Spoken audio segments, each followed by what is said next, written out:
The Holson Sewell syllabus at this belt rank is attacking joint. So the number one point I want to make right now is that the syllabus as it's presented isn't realistic for a real fight. What you're going to see is the practitioner standing across from a cooperative partner, and the practitioner is reaching out, grabbing a hand, and then they're going to be performing one of the joint locks. The problem with that is in real life, fighting is so chaotic, it's going to be really hard to grab somebody's hand like that. But you will see those opportunities. You're going to be doing a block, or maybe they're grabbing a hold of you. Maybe they got your wrist. Whatever it is, you're going to notice an opportunity for one of these tools to come out.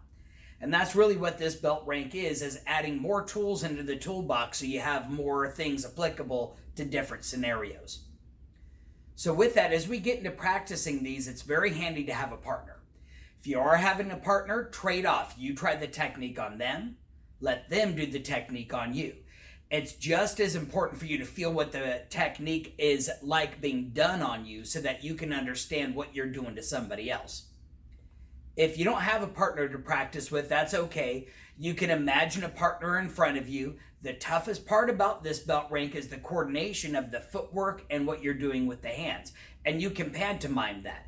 Pantomiming it is going to teach you that coordination. It just won't teach you what it's like to try it against a resisting opponent. So with that, let's take a look at our first grips.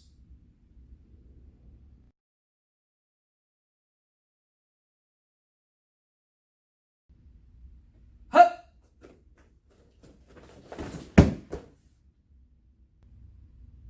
Hup!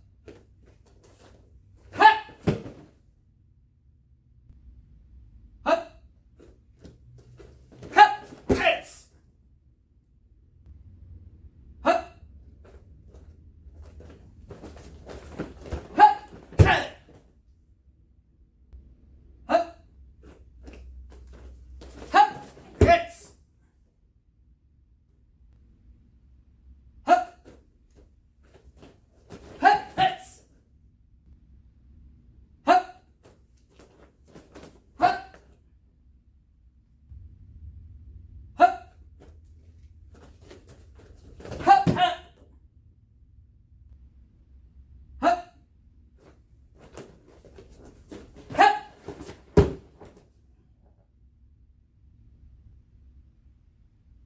Hup! Hup!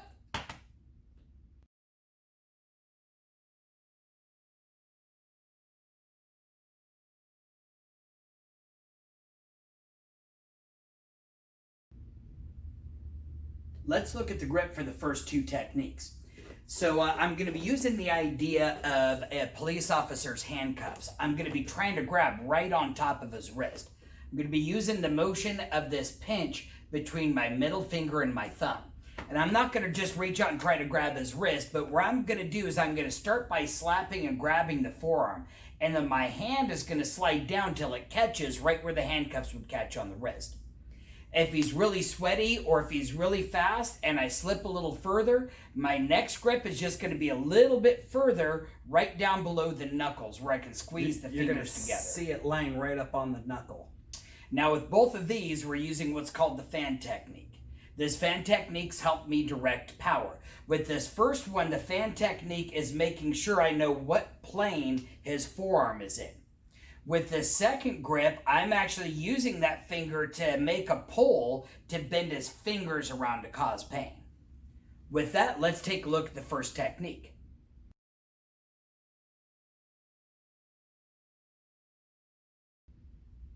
Hup! One of the common themes you're going to see in all of these Hapkido attacking joint techniques is the footwork. It's really important that we're using our feet to project the energy in our body. The idea being that if your opponent isn't your same exact size, maybe they're bigger than you, your arms aren't going to be strong enough to be able to perform the joint lock. But if you can borrow some of the energy from the weight of your body and momentum of your body, it'll make it a lot easier to grab the joint lock and get their momentum changed. So with that, the very first thing I'm going to talk about is this first step. If his hand is out here, I don't want to lean out to grab his hand because that just put my face closer to his fist. That's always a bad thing. If I step in instead, that allows me to keep my head back. I'll see that hand coming and I can reach out to be able to block it. Once I've made that first step, my second step is going to be stepping towards this shoulder and this foot. I'm trying to get off the center line. One thing a lot of people forget, they have two hands. So don't just step over this way with your hands down. You're going to end up eating a knuckle sandwich. Instead, as you go to step in, bring this hand up next to your head. That way, if he throws the punch, you just stuffed his punch without even trying to block it. From there, all I'm going to do is rotate my hips to turn to face this way. And you notice how that brings my other hand right towards the crook of his elbow. My left hand is going to pull to create energy going this way. My right hand is going to push to create energy going that way. And that torque is going to cause the throw. I'm going to use the step to create body weight.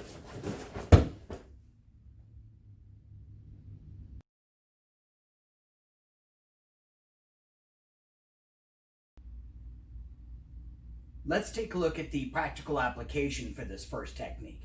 Again, as it is in the syllabus, you're not going to be able to just reach out and grab this guy's wrist. He's going to move it. You're going to end up getting slapped with the other hand. The odds are the person is going to be giving you some kind of energy. Very commonly in a fight is this shove. People like to do that shove, and you see how that turned my body anyway. His energy is coming forward. If I can use that shove, catch him, and redirect his energy, look at how much I was able to move him. Now, if I'm lucky, he trips over something and he falls down. I could also put my leg out as he's going around and he can trip over that. But you notice how much I was able to get and move. Here's the real tactic of this. If he's got a friend and I think they're both threatening me and he gives me a shove, I can reposition him between his friend and I. Now I only have to fight one of them.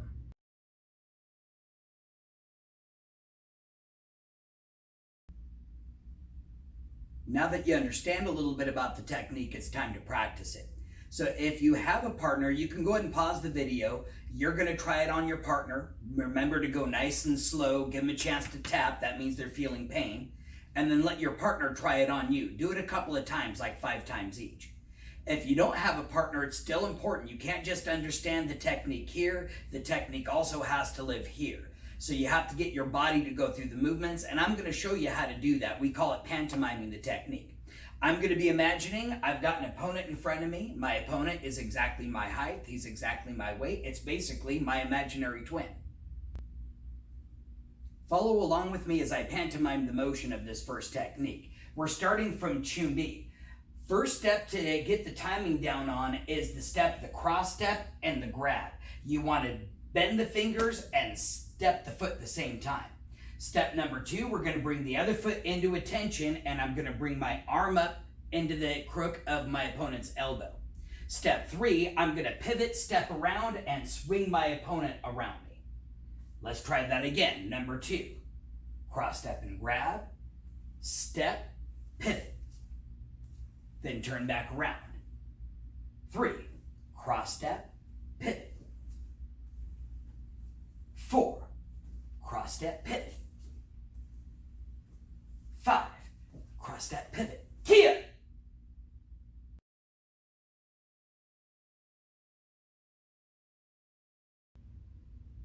Hup! Hup!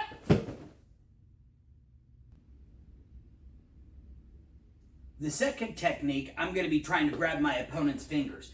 Same thing, I don't want to just lean over to reach out to grab his hand. I want my footwork to create my closing of the distance. This will even allow me to keep eye contact with my opponent to keep his attention right here if I need to be able to reach out and grab it. Now the placement of my hand, when I reach out, I'm going to be grabbing probably higher on the hand than I need to. I'm going to squeeze with that same middle finger and thumb, and I want to slide to where I'm just down below this row of knuckles. This finger, it's not just pointing out, but it's pointing out and pulling back, and that's going to create a really hard bar that I'm going to use to press down on top of his fingers. My second step, though, is just as important. I don't want to trust my hands to be strong enough to twist his fingers. I'm instead going to bring this other foot in. I'm going to lean my body weight on those fingers. My third step is going to draw him forward. I'm going to step out, put my body weight to the side. I'm going to press his hand right down between my feet.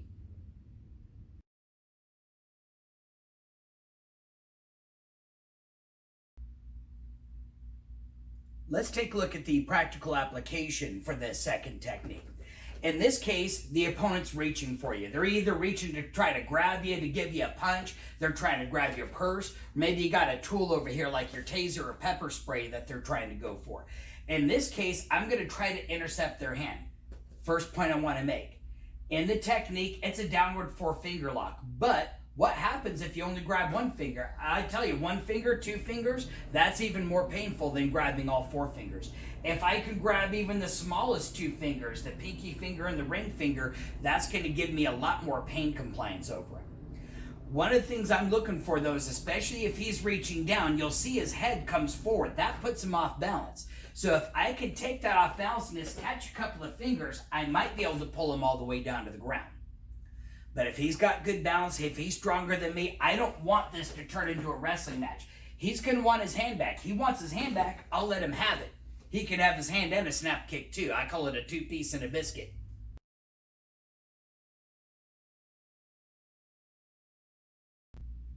Let's go through the motions of technique number 2. You're going to notice this common theme with all of the Hapkido techniques of trying to time your step with your grab. So with this next technique, I'm stepping in to grab their fingers. I need both of those to happen at the same time. My next step, I'm bringing myself to attention so I get all of my weight in the center of my body, and then I step and I push my hand down between my feet. Let's try that a couple more times. That was number 1. Here's number 2. Step and grab, attention, horse stance. Back to your ready stance. 3. Grab, step. 4. 5.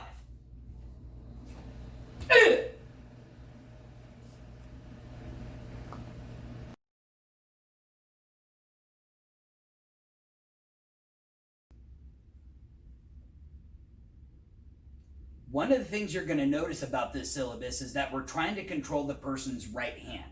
Now, eventually you're going to want to learn this on the left hand as well, but majority of the people in the world are right-handed. So that's the hand that he's going to have the power in. That's the hand he's going to go for his weapon in. If I can control that hand, that gives me an advantage in the fight. These next 3 techniques, not only am I going to control his right hand, but I'm going to try to control his thumb as well. And that's what they say is the thumb, the ability to use tools, that's what separates us from animals, right? So I'm going to show you these hand grips that we're going to use for these next 3 techniques up close. So the first thing I want you to notice, if he puts his hand out here, this little curve he has on the back side of his thumb, that curve meets the curve that's in the middle of my palm. It almost fits together like a Lego piece. So the beginning of this technique, I'm reaching out and I'm trying to hit the center of my palm right on top of that thumb. Then the rest of my hand acts like a bear trap. My middle finger and my ring finger curl, and they're going to go around his thumb, dig into the meat, and try to find the bone of his thumb. I'm going to show you on the backside what my thumb's doing. My thumb is then going to find this bone that connects to his ring finger. Even better is if I can get it to slide right between the pinky finger and the ring finger. There's nerves in there, and I can cause more pain compliance. The other thing I want to point out is my index finger. It's making what's called the fan technique. Fan technique is 2 things. It's the position of the thumb pushing and the index finger not just pointing out, but also pulling back to create tension. Once I have his thumb locked in and my thumb locked in, this finger is going to point around to the position that I want the joint lock to go. That's going to help me direct the power.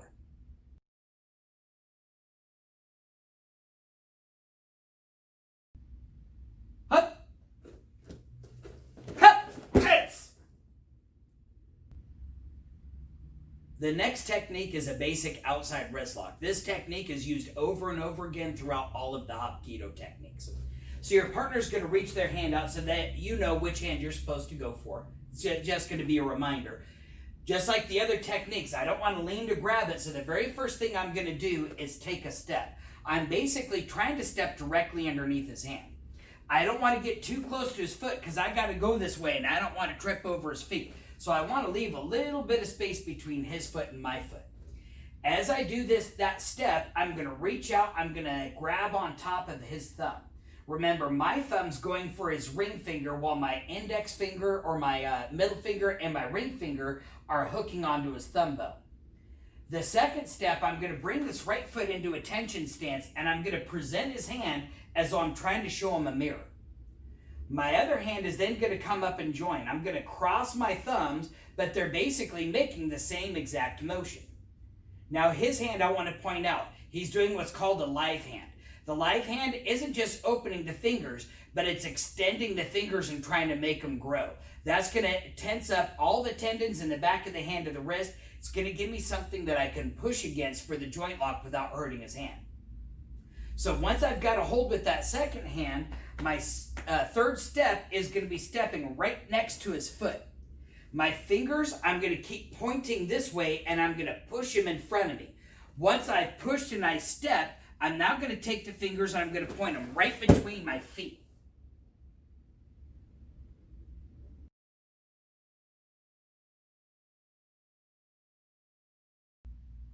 Let's examine the applications of the third technique.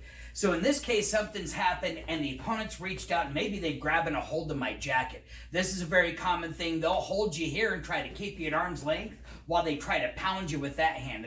They're going to try to keep you off balance that way. It could be that he just reached out and grabbed me. Hopefully I would block something like that, but odds are it came from something like this and now he's got a hold of me here. So with the application of this first one, if he grabs me and he's pulling me that way, I don't want to resist him. He's going to rip my nice threads. I don't want him to rip my nice threads. So if he wants me to go that way, I'm going to cooperate, but I'm going to take something with it. Notice how I reached up and I grabbed his hand and I used his power to add to the joint lock.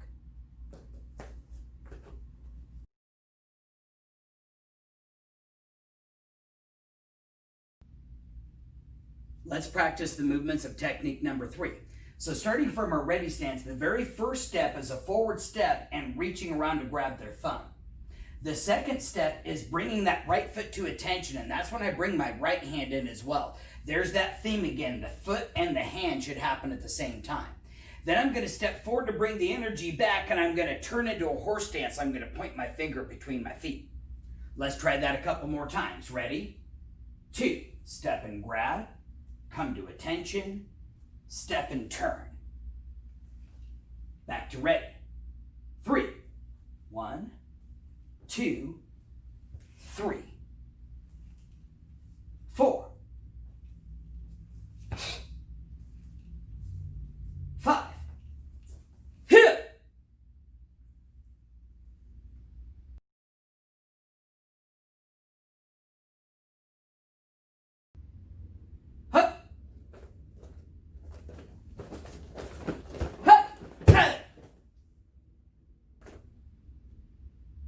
This next technique you've seen in pretty much every Steven Seagal movie that's ever been made. Because it's a pretty effective technique, especially against somebody who's being very aggressive and they're pushing you or they're trying to stab you. We're going to be moving out of the way and using all their aggressive energy against him. So with this, the very beginning of it is almost exactly like technique number 3, where I'm stepping forward and I'm grabbing on top of his thumb. The difference is, as I do my step forward for this one, I want to step right next to his foot. You'll notice I've got a little bit of distance right there. I don't want to be right on top of his foot. I'm going to be doing a spin, and if we're both wearing shoes, this can mess me up and throw me off balance. If I have my foot right next to his, that's going to give me plenty of position for my toes to go as I do my pivot. So I grab on top of the thumb and I push down as I step next to his foot. That's going to make him want to lift his hand back up. As he does that, my second step, I come to attention. Now you remember that arm bar you learned at Yellow Belt? I'm looking for that same position about an inch above his elbow. But at this point, I'm going to be using my rib cage. I take and pin it with my elbow right up against my rib cage. Then I'm going to lift his pinky up to my shoulder. That puts the arm bar in, and you notice that what that did to his head. If you feel like you need to get a little bit more momentum, you could even step back with that right foot as you do it. That puts a little body weight in. What I'm looking for is him to take that step with that foot. He thinks he caught himself, and in fact, he's got a lot of power this way, but if I push him that way, he's going to fall over. That's the next direction of our lock.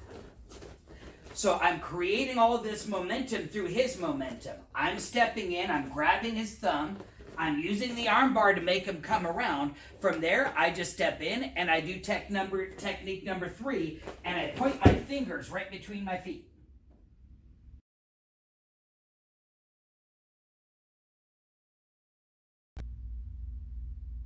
Let's take a look at the application for the 4th technique. I don't know what it is. I call it the monkey dance, but people like to get in your face and they like to try to dominate their power over you. They're not necessarily trying to hurt you, but they are trying to start a fight. And so in the first case, when he pushed me on his shoulder. I was able to turn and use that momentum. But what if they catch you square in the center of the chest? Well, if he catches me square in the center of the chest, I could turn and look. If I just kept turning, I'd get all the way around behind him. But he gave me a present. I don't want to be rude and reject that present. I want to accept the present. So when he gives me that shove, I'm going to catch the present. I'm going to take it with me. And then the rest of the technique comes along with it. I just wait for him to pull his hand back. As soon as he pulls the hand back, I go with it. And take a look at that. We're right back at the technique number 3.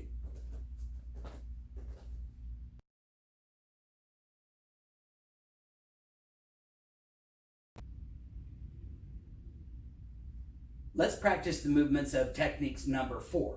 The technique number 4 movements are almost identical to the ones we just did in number 3. The entry is exactly the same. I'm stepping straight forward and I'm grabbing the thumb.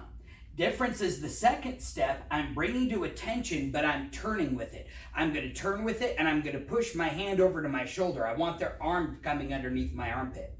From there, I'm going to do one more step back, and then I step forward and I turn to my horse stance, just like we did in the 3rd technique. Let's try that a couple more times. Ready? Step, pivot, turn back, step forward, horse stance. 3.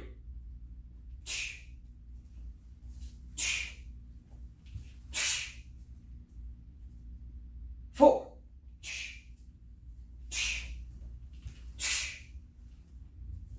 5.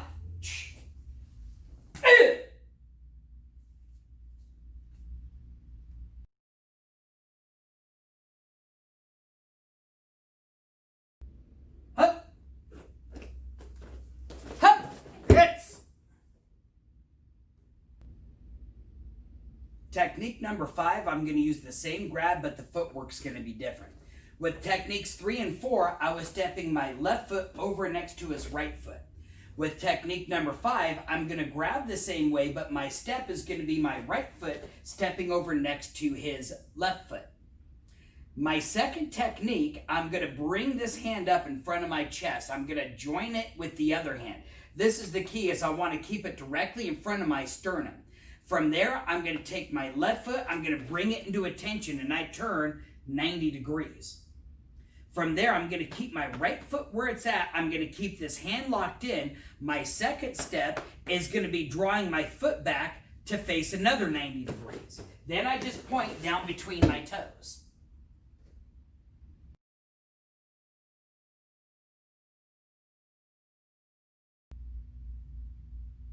Let's take a look at the practical application of the 5th technique. Now, one of the things you're going to notice in common with all 5 of these, I'm not fighting my opponent's energy. My opponent's giving me energy, and I'm just adding a little bit to that energy. So we're going to go back to this guy grabbing me. Now, the first time when he grabbed me, he pulled me this way. Now he's going to pull me that way. But I want to show you something about this. If you look at the way he's got me grabbed, if I grab on top of his fingers and I've got that joint lock, he can't let go of my uniform anymore, which makes it a lot harder for him to get out of the joint lock. And look, this is where I want my joint lock to start at anyway. It's right at my point of power in the center of my chest. So in this case, he's grabbing me, he's pulling me that way, I'm going to move right along with him. And then I'm just going to take his hand the rest of the way, and I'm going to try to put it down onto the ground. He's going to mop the floor with me. You'll learn mop the floor.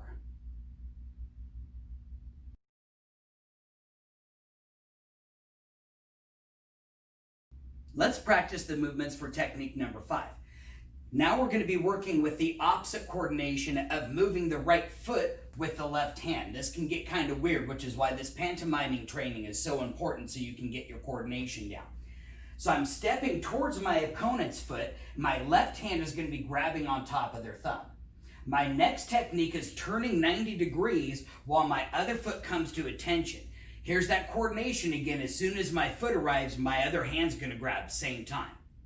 Then I'm going to hold my hand in front of my chest. I don't want it coming over to my shoulder and moving around. I want it to be strong right here. Do that extra 90-degree turn, and then I'm going to step into a horse stance and push my hands between my feet. Let's try that a couple more times. Ready? 2. Right foot, left hand. Come to attention and grab. Stepping out to the horse stance, point between the feet. Back to ready stance. 3. 1, 2, 3. 4.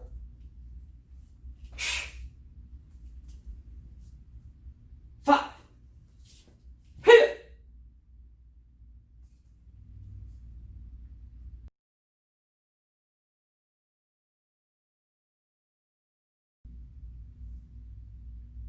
The next 3 techniques, I'm going to be grabbing with my right hand instead of my left hand. So I just want to talk a little bit about the tactics behind this. If I can use my left hand, in my case that's my non-dominant hand, to control my opponent's right hand. In most cases, their right hand is going to be their dominant hand. All of a sudden, I take their main weapon out of the game, and my main weapon is still available to defend and to be able to attack. But now if your opponent is stronger than you, you might need the strength and coordination of your dominant hand to be able to control them. So that's where these next 3 techniques come into play. The grip for the first 2 are almost the same as the first 2 for the left hand. So I want to show you this real quick. So when I grabbed with the left hand, the first 2, I had one where I was trying to grab on the wrist itself. The other one where I was trying to grab on the knuckles to be able to create pain on the knuckles. In this case, I'm going to be using my right hand, and I want to isolate this wrist joint right where it bends. In order to isolate that, I'm actually going to grab the back of his hand. Now, I could still grab his fingers like we did in the technique number 2 of the left hand, and if I squeeze the knuckles, that can cause more pain. But if I want to focus all my pressure right here, I really want to be able to grab on top of the thumb. Now, you'll notice my fan technique here. Wherever my fan technique is pointing is the direction the pain is going to go. So if my fingers are pointing up, I'd have to point up to create the pain. If my fingers are pointing forward, I'd have to push forward to create the pain. For the first 2 techniques we're going to do with the right hand, we're going to be using that in the down direction.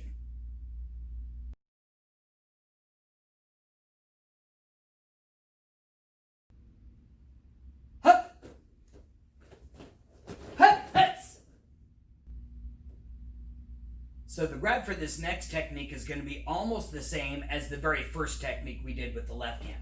In this case, though, when I reach out, I want to be grabbing right on the top of his hand. Now, to make this more comfortable, it's kind of weird to have your hand twisted this way. So I'm going to use my foot to turn my body. I use a cross step. So instead of stepping directly in front of his foot, I step with my foot sideways. Very similar to as though I were doing that lower cross kick that you learned at Yellow Belt. What I'm going to try to time the step and the grab to happen at the same time. From there, my left foot's going to come around to an attention stance. When it does, my left hand is going to join my right hand. I have 2 options. I can put my thumbs parallel to create more pressure, or I can cross my thumbs and I can use my left thumb to push my right thumb into the joint, which causes a little bit of separation. If I show you this way, notice how my fingers are making a V. So that once I've taken that step, I've got all of this lined up right in the center of my body. From there, I don't want to use my arms. I want to use my body weight. I step out with my right foot, and I'm going to try to put his hand all the way down onto the mat, even drag him out a little bit. Now, I'm going to show you a little secret hidden technique in here. If they're really strong and you're having a hard time getting them down, you notice how he flexed his elbow. Well, look at where my elbow's at. All I have to do is pull up on his wrist. I've got 2 hands on that wrist. And I'm going to push down on his elbow. That's going to create an armbar. We're going to be looking at the armbar as our next technique. But if I'm in here and I'm fighting, I'm trying to get it down, I can use that left hand to get it down. Now that I've got him plateaued out and he doesn't have any center, now I can put the hand all the way down on the ground and try to pin him there.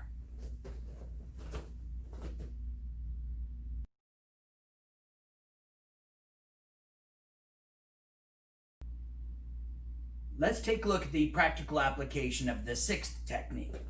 In this case, your opponent's reaching for you, but he's reaching across like he's trying to grab a tool on this side. Maybe you've got a knife in your pocket. Maybe you're a police officer. You've got a gun on your hip. In this case, he's covering the distance for you. I just need to catch on top of the hand. Especially if it looks like this might become a wrestling match. I catch it, and remember my secret technique where I put my elbow on top of his elbow. I can use this to get him to get his arm straight so that I can get more pressure to put down on his wrist to create the wrist lock. A lot easier again than just trying to reach out and grab him. We're going to let him try to reach out and grab something on us.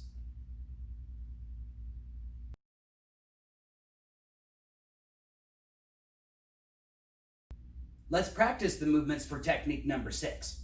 So now we're starting to coordinate this moving of the cross step, the right foot, and grabbing with the right hand, my dominant hand. So my cross step, I want to lead with the heel and I want to grab on top of my opponent's hand. My second step, my left foot swings around to a tension stance while this hand is turning, my other hand's grabbing. And I want that other hand to grab same time that my foot arrives. My third step, I'm going to step out to a horse stance. I'm going to sit down and then point my fingers at my feet. Let's practice that a couple more times. Number 2, cross step and grab. Come to attention, grab with the other hand. 3, step out to a horse stance, point at your feet.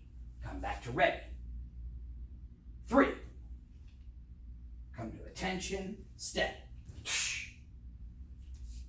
4, cross step, attention, horse stance.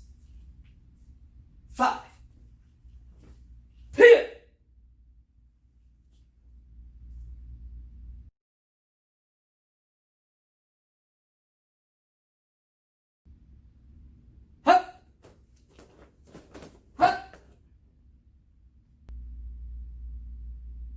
This next technique is almost identical to the technique we just did. Same exact setup. I'm doing the same cross step, and I'm doing the same grab on the back of the hand. The difference with this one is as I'm stepping in, my opponent starts resisting me and he bends his elbow. Well, if he's thinking about his elbow, I'm going to go ahead and attack his elbow. So I'm going to show you, this is what I'm looking for. I'm looking for this space about an inch above his elbow. You learned this in the armbar at yellow belt. The next technique is another armbar, so this point's going to come into play again. This is the perfect fulcrum point to push on to get that arm to straighten out. I'm going to be attacking that point with my shoulder. So here's how I'm going to do it. From this position, once I've stepped and I've grabbed, I'm going to step and pull this hand over to my hip. Now, as I do that, I want to keep this arm at my side so it's not in the way, it's not flailing, it's not going to get caught on anything. I grab, I step around, and then my elbow acts as a bear trap. As soon as my shoulder hits his elbow, my elbow comes up and I grab a hold of my own wrist. I don't want to grab his hand, I don't want to grab my fingers or his wrist, I want to grab my own wrist. From there, the same hand that I'm grabbing with, I'm going to be stepping forward, that foot to get my body weight to go forward, and then I'm going to do a little bow, and that's going to help drive him down towards the floor. That's where I want him to go.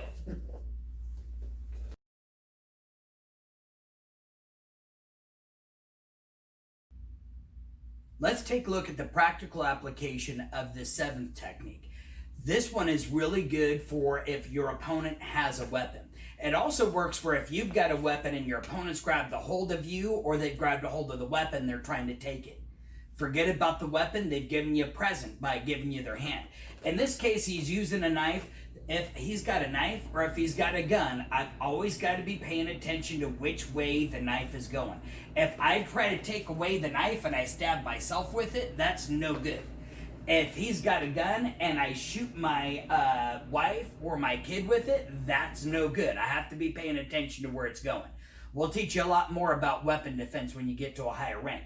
But in this case, first thing I need to do is get it away from me and control the weapon itself. So if he's trying to hold me up, I can come to the side and look at how I have the knife pointing. Now if we're wrestling for it, I've got 2 hands on his weapon, plus my shoulder on his elbow. If he's trying to reach across there, I can outbalance him and put his face in the ground.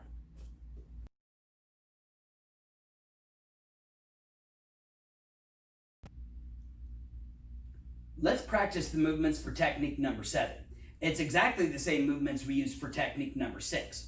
From our ready stance, I'm going to use my cross step and grab on the back of my opponent's hand. My second step, when I come to my attention, I want to make sure I keep this left hand pinned to my side. I'm also going to pull that hand over to my hip as I go. As soon as my shoulder's forward, I'm going to reach up like a bear trap and I'm going to grab a hold of my own wrist and then I'm going to step forward and push that shoulder forward. That's what's going to apply the arm bar.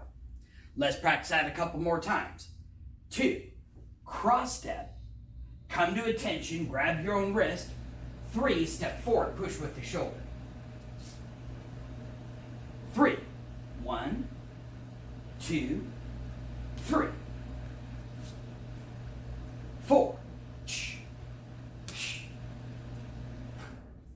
5. Hey!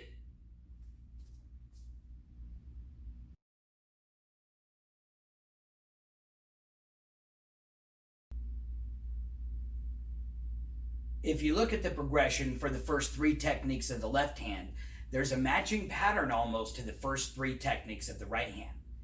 Going back to the left hand, we grabbed the back of the wrist or the back of the hand, and then we grabbed the thumb.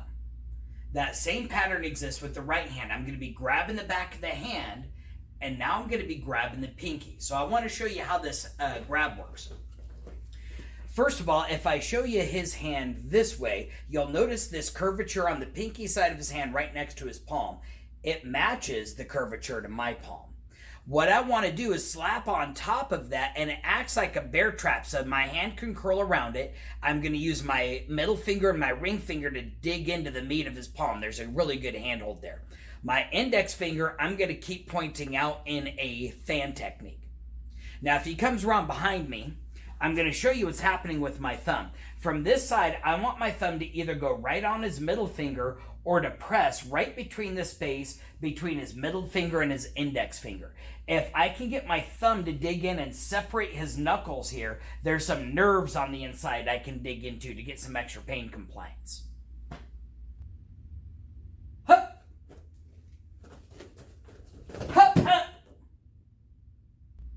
I want to remind you that Hapkido is not an arm wrestling match. I don't want to be using the power of my arm to fight against his arm because it's not going to work out even if we're the same size.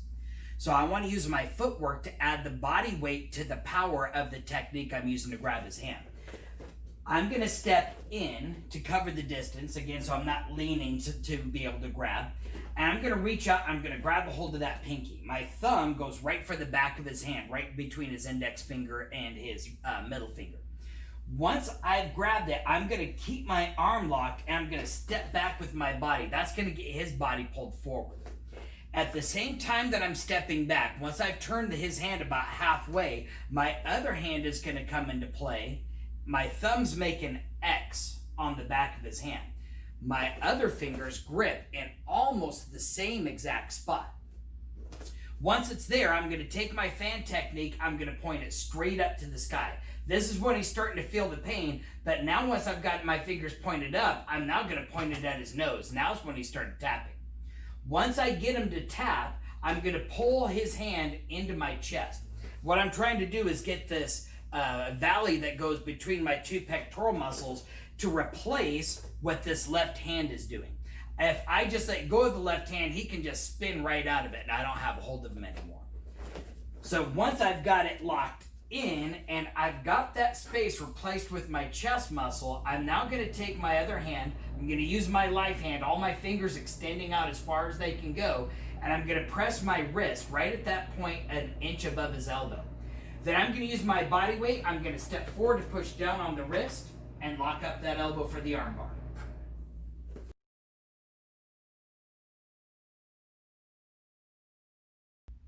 Let's take a look at the practical application of technique number 8. In this case, we're getting back into our shoving game, but he's going to be shoving me on my opposite shoulder, and notice how that turns my body. So when he goes to do the shove, I could actually do this whole thing without even involving this hand, because I'll come from this angle so you can see what's happening from the chest as he pushes, and I catch his pinky and I do my rotation. I am automatically catching his hand right here on my chest. So I'm able to skip grabbing it with two hands the way we do it normally. If he is reaching for something on my belt, I've got to grab that with two hands if I want to be able to control it.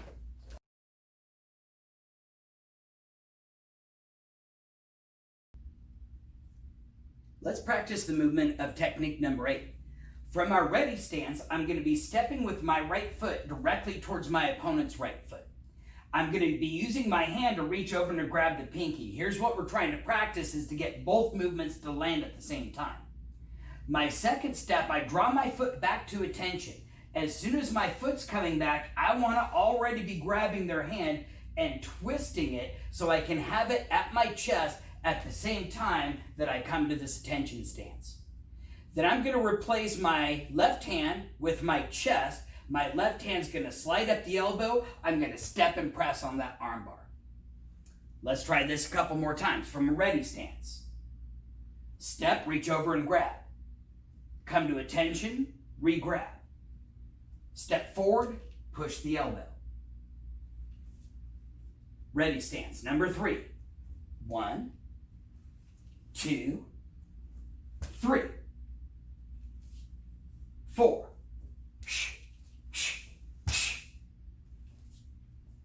5. Hit it.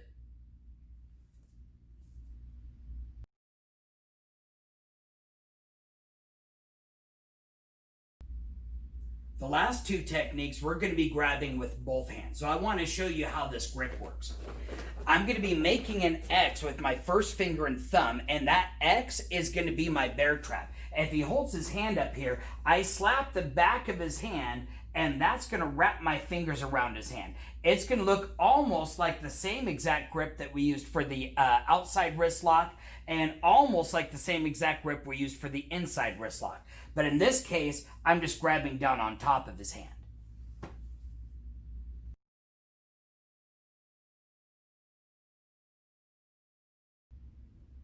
Hup. Hup.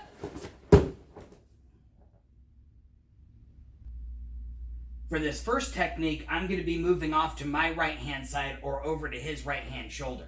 As we're standing here, when I step in, I'm trying to step in two directions. One is to close the distance this way so I can grab his hand.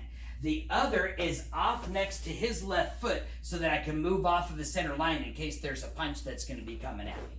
I want to move both directions at the same time. So I get my hands like the bat signal. I step forward and I grab the hand and I'm going to push it over towards his left hip. Once I have it there, I'm going to use my other foot. I'm going to step in and lift his arm. Now, I want to be careful. We don't want to lift the arm too high. If I lift it too high, when I turn, he can turn, and now we're dancing. And you don't want to watch us dance. That's just creepy. So instead, the way this works out is when I do my second step, I need to bend my knees so I can keep his arm at shoulder level or a little bit lower. I'm going to duck underneath his arm like it's a bridge. Now notice my fingers are pointing straight up in the sky right now. As I step back with my other foot, I'm going to step back to stand next to him, and I'm going to point my fingers down right between my feet, and that's going to cause a different variation of the outside wrist lock.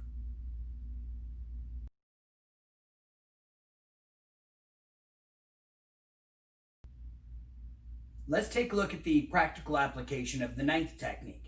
This one will work just as well if somebody's trying to grab you and you just need to control that hand with two hands. But I'm going to show you this from the aspect of this knife attack. The most common knife attack you're going to run into, it's not this thing that you see in the horror movies all the time. It's what I call the sewing machine. And notice the motion of it. It goes in and it goes right back out again. What I need to do is stop it from hitting me and then follow it as it goes back. So as he does this first technique, notice how I'm stopping it right above it.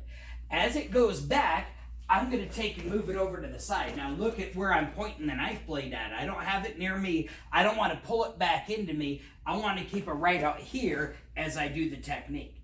Common mistake is to pull the technique in close, even if he doesn't have a knife. Look, I just cut myself with it.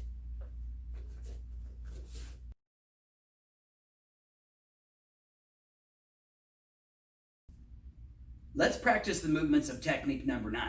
So I'm going now again to this grip with my thumbs crossed, my bat symbol. I'm using these 3 fingers to grab and my 2 finger guns, pew pew, my live hand technique to create direction for my joint lock. So starting from my ready stance, I'm going to be using my right foot to step to the right. I'm going to step and grab a hold of their right hand. Step number 2, I'm going to bring my feet to center as I step out to this walking stance. I'm going to lift their arm to just about the level of my shoulder. Step number 3, I'm going to bring my right foot into attention and duck underneath their arm, and then I'm going to step all the way back to a horse stance and point down between my feet. Let's practice that a couple more times. Starting from the ready stance. It's the right foot grabbing the hand. Step 2, left foot's going into the walking stance, ducking underneath the arm, and stepping back to the horse stance. 3, 1, 2, 3. Back to ready stance. 4.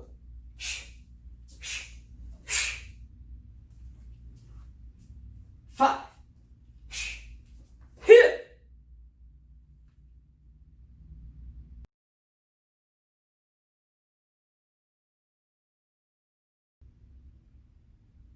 Hup. Hup. The next technique uses the identical grab, but it uses the opposite footwork. In this case, if I'm reaching out and I'm stepping to the left, I want my left foot to lead me. The first time I was stepping to the right, so I wanted my right foot to lead me. This time as my left foot leads me, I want to make sure I don't step too close to him because I want to be able to step through here and I don't want anything getting in the way. So as I step through and I grab a hold that same way, like a bear trap, my thumbs grab and then my fingers wrap around. I'm going to point my fan technique down to the floor. I'm going to step forward and notice how I'm pulling his arm the direction I'm going. I want to keep this thing straight. I'm now pointing my fan technique away from me. As I do my second step, I'm going to pull my left foot in and I'm going to pivot into a cat stance. Now notice I turn my fan technique straight up to the ceiling. From this point, I'm going to look at him right through this little hole I've created, and I'm going to take my fingers and I'm going to point down at his nose. That's going to drive him in a downward direction.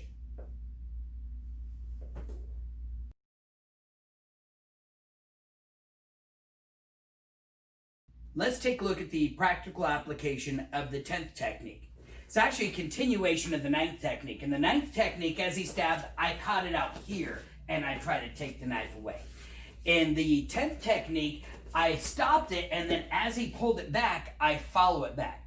From this point, if I have his hand flat when I turn it around, I'm even pushing down on the knife a little bit. That's adding to it, which might make him want to let go of the knife. From there, all I have to do, because his hand is twisted up, is grab the end of it and peel the knife away, and then I have the knife and control of his dominant hand.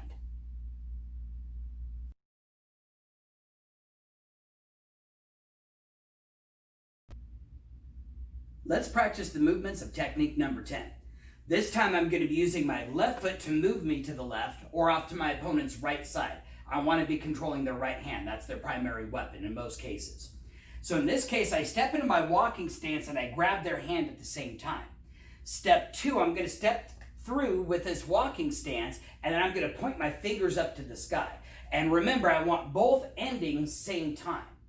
Number 3, I'm going to draw this left foot in while I turn. I'm going to point my left toe in my cat stance at my opponent, and I'm going to look at my opponent like, what did you just say? Same time I'm looking at him, I'm going to take my fingers and I'm going to point them at him. That's what's going to lock that joint. Let's try that a couple more times. So, number 2, we're going to step with the left foot, step with the right foot, point at the sky. Left foot draws into cat stance as we turn. Number 3, 1, 2, 3. Back to ready. Number 4, shh, shh, shh. Back to your ready. 5,